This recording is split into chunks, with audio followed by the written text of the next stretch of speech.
High প্রিয় দর্শক, guys আপনারা কেমন আছেন সকলে? আমি এখন আছি সিঙ্গাপুরের যে মোস্তফা প্লাজা শ্রাঙ্গন বলে, আমি সেই শ্রাঙ্গনের মাঠে দাঁড়িয়ে আপনারা দেখতে পাচ্ছেন যে আমি এখন আছি মোস্তফা প্লাজার ঠিক সামনের সাইডে।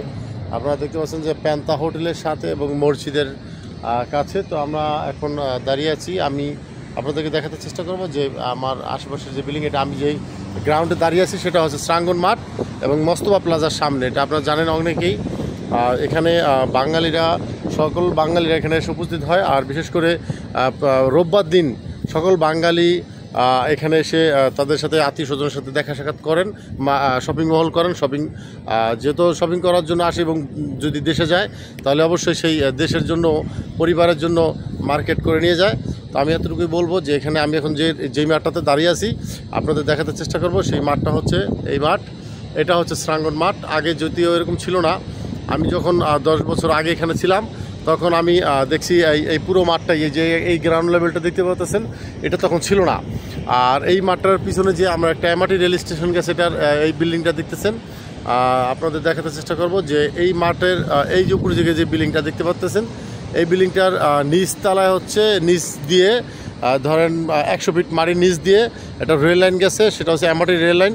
তো এই এমআরটি রেল লাইন আগে ছিল না, তো এখন ইদানিং হয়েছে। তো আমি এতটুকুই বলবো যে পৃথিবী সব কিছুই আপডেট হয়। তো সিঙ্গাপুর অনেকটা আপডেট হয়ে গেছে, আগের চেয়ে অন্তত অনেকটা আপডেট হয়ে গেছে। তো আপনারা দেখতে পাচ্ছেন যে আমি এখানে দাঁড়িয়ে আছি, এখানে হচ্ছে শ্রাঙ্গন মাঠ। এটা প্রতি রোববার বাঙালিরা এবং বাঙালিদের আত্মীয় স্বজন ভাই ব্রাদারের সাথে সকলে এখানে দেখা করে। আমার পিছনে দেখতে পাচ্ছেন একটি বড় মসজিদ এবং এটা হচ্ছে সেই মোস্তফা প্লাজা। তো মোস্তফা প্লাজার পিছনের অংশটা আমি দেখাতে চেষ্টা করলাম। তো আমি এটুকুই বলবো, যদি কখনও কেউ আসেন এই মোস্তফা প্লাজায় তো শপিং মহল করতে, বা সিঙ্গাপুরে যদি আসেন কখনো দেখা করবেন। তো আমি এখন দাঁড়িয়ে আছি সেই শ্রাঙ্গন মাঠে। ধন্যবাদ। আমি আপনাদের দেখাতে চেষ্টা করলাম যে এই শ্রাঙ্গন মাঠ আপনারা ঘুরে ঘুরে দেখেন। আমি একটু দেখাই, এটা হচ্ছে প্যান্তা হোটেল। এই হোটেলের পাশে হচ্ছে একটা মসজিদ।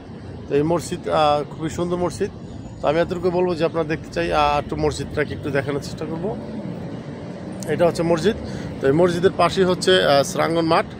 আমাদের দেখে এই হচ্ছে শ্রাঙ্গন, যেটাকে বলা হয় মোস্তফা প্লাজা। তো এই মোস্তফা প্লাজা নামে যে পরিচিত, এটা হচ্ছে সেই মোস্তফা প্লাজা। তো আমি আপনাদেরকে বলবো যে আপনারা যদি কখন আসেন এই মোস্তফা প্লাজায় আসবেন, শপিং মহল করার জন্য। এবং দেশের যারা আছে ভাই ব্রাদার, বা যে সিঙ্গাপুরে যারা এখন আপাতত আছেন, বা যারা ওয়ার্ক পারমিটে এবং ট্যুরিস্টে আসে, অবশ্যই এই মোস্তফা প্লাজা থেকে শপিং করে নিয়ে যায়।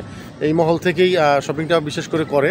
তো এখানে সব কিছু পাওয়া যায়, একটা মানুষের জীবনে যা প্রয়োজন মোটামুটিভাবে চলাফেরা বা সাংসারিক কাজে এবং নিত্য প্রয়োজনীয় জিনিসের সকল কিছু, কাঁচা বাজার থেকে শুরু করে সব কিছু এখানে পাওয়া যায়। তো যাই হোক, আমি এতটুকু বলবো যে আপনারা যদি সিঙ্গাপুরে আসেন তো এই মাঠে আসবেন। এখানে প্রতি রোববার বাঙালিরা সকল আত্মীয় স্বজন এবং ভাই ব্রাদার সাথে দেখা সাক্ষাৎ করে এবং তাদের বসের সাথেও দেখা করে, যারা বস এখানে টাকা পয়সা লেনদেন করে। তো যাই হোক, শ্রাঙ্গন মাঠের এটা হচ্ছে দৃশ্য আপনাদের দেখাতে চেষ্টা করলাম। যেখানে যদি কখনো আসেন অবশ্যই ঘুরে যাবেন।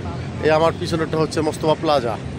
এটার ভিতরে এমন স্বর্ণ থেকে শুরু করে এমন কোনো কিছু নাই যে পাওয়া যায় না, এখানে সর্ব কিছু পাওয়া যায়। একটা মানুষের জীবনে কাঁচা বাজার থেকে শুরু করে সুই সুতা থেকে শুরু করে সকল কিছু পাওয়া যায়।